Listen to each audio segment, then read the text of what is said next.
Boy chummers, I'm JB Illusion. If you found this, then that means you're here for information. And sadly, I'm contractually obligated to provide it to you.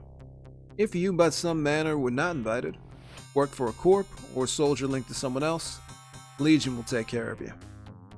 For everyone else, welcome to Babel, our little corner of the tricks. Here we will provide you with detailed information to aid all runners, new and old. That doesn't mean you have to run. Just be associated with it, that's all. Whether you're just starting, a fringe participant, or something other. Legion feels that you could use some knowledge. Look, there's nothing wrong with using other resources. Let's face it, if you're a runner, you've been there. If not, you will soon. These places may do everything from recruitment to anonymous posting of data for interested parties to bid on. That's not what Legion wants. Babel is a place where knowledge is cataloged. Think of it as a library, but highly specialized, containing some information that's sure to tank some stock prices, if you catch my drift. A place to get anyone out there up to date on what, where, when, why, and how within the sixth world. You scan? Good. You won't find any jobs or any parties starting pissing matches. Dreckheads get banned with black hammers, or worse around these parts. Right, Legion? Sometimes. Depends on what the sheriff decides. What I have to offer is knowledge.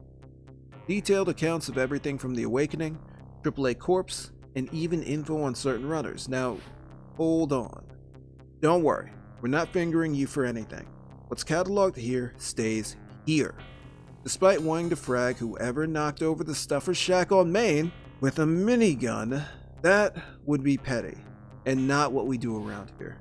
If any deckers want to test our code, do remember, we know who you are. What we are is offering you your very own Tower of Babel. If you choose to accept it, access to our files, and if not, Legion will rescind the invitation. And try to keep it a secret. You wouldn't want to give him a reason. Believe me, I've tried. Accept.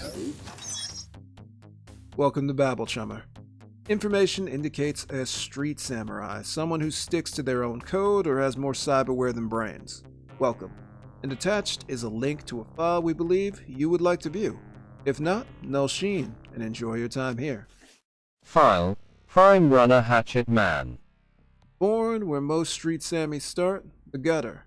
This particular gutter belonging to the Puyallup Barrens, a district of Seattle which was decimated on August 17, 2017, when Mount Rainier erupted. What used to be fertile farmland and a bustling community was buried under ash. The geography of the region was forever changed. Remnants of lava flows can still be seen there today. Corps tried to move into the area, but thanks to certain events were unsuccessful. Regardless, Puyallup never recovered. Till this day, it's a shadow of what it used to be. Poor, unsafe, and one of the few districts in all of Seattle where humans are the minority. Things must have been tough for the boy who would later become a legend. Young, in a dangerous environment, he and his half-brother Fizz lived out near an area called the Fire Corner, and did what most people in the Barrens do, join a gang, known aptly as the Firemen. I'm sure some of our members would like to comment on gang life, but what is bound to happen, happens. Your gang has enemies, and when you join, they become yours. Another local gang known as the Slag Merchants took issue with the Firemen, and took it out on one of their members, 11-year-old Digger. They killed him, which sparked an all-out war between two gangs. Details are scarce. What is known is that the Slag Merchants were wiped off the ashen map of Puyallup, and the resulting carnage saw a young Hatchetman blind. His brother Fizz managed to scrounge up two mismatched cyber eyes, which started the young man on his chromed-up path. Small street gangs don't last forever, or pay well, for that matter. With some street cred, he was able to become a courier for a local Yakuza branch at 15. Spent his new yen on cyber spurs at 16, and was kicked out of the yak soon after, killing a blackmailer with, one would assume, said spurs.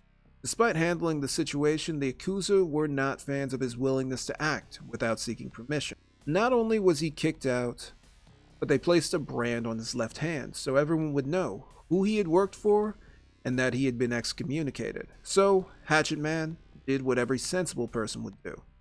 Get his hand lopped off and replaced with something unbranded and shiny. Cyber eyes, cyber spurs, a nice new hand, a penchant for violence, and already a murderer before he could legally drink. Hatchetman did what anyone with his skill set would. Started to run the shadows.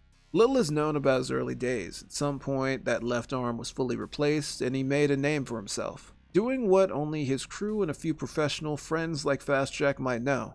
But among highlights gleaned from the tricks was a battle he once had with a specific HMHVV infected being known as a Wendigo that saw that shiny left arm ripped off in the ensuing chaos. Despite this, he survived and thrived, among which one run saw him rewarded by becoming an honorary Cascade Orc, whom are a tribe of very forward-thinking members of the Salishi Council. Regardless, Hatchetman became what most runners dream of becoming. Maybe some of you out there are from Puyallup, or want to get chromed out like your idol. Which brings me to the final part of his file, his chrome. We know about the cyber eyes, cyber spur, and arm, but he was also an avid decker, or at least competent, which means further modifications. Headwear to better communicate with teammates, an adrenal pump that nearly pumped him into 2 heart attacks, as well as undergoing bone lacing, a process which sees your actual factual bones covered with a specific material to protect them.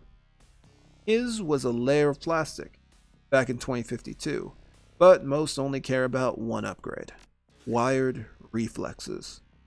This process sees the body implanted with various neural boosters and adrenaline stimulators, turned on or off by a certain trigger. When activated, users say they see the world in slow motion, when in reality, they're moving faster than most people could ever dream possible. Remember folks, please get a top-notch doc. If there's somebody constantly twitching, just a little faster or slower each time, be wary, okay? So with that, we would be done if there was not another important piece to this tale. Listen, I'm not a shaman or a mage, whatever chanting idiot you run into extolling the virtues of a pure body and keeping their essence. I'm not about that. I'm not a doc talking about mental effects of cyberware. I'm a decker with chrome on top of chrome, and the next part of this story chills me to my core.